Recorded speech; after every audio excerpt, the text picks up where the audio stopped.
Naglabas na rin po ng pahayag si Attorney Ligutan. He said, hindi daw po niya i-delete yung post. Di po kaya yun makaapekto sa maging ruling or ilalabas nga po na ruling ni Presiding Chair?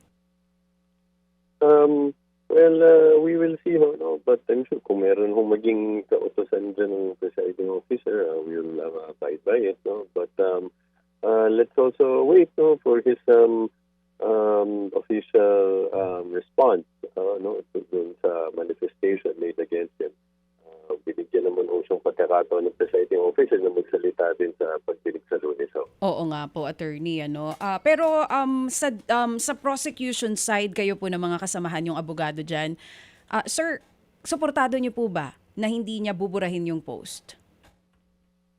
Sa amin ho, wala naman po kaming nakitang masama doon, no? Dahil it was not made with malice, it was not made in bad faith. Unang-una, wala akong sigurong makakapagsabi na hindi akma sa rules yung kanyang na-post, no? Dahil talagang that's a basic rule on evidence na misleading questions are never allowed sa direct or cross-examination, no? So wala naman siyang sinabi dyan na hindi totoo, no? At it didn't pertain to anyone in particular, and yun nga, no? It was not made in bad faith, just to educate the public.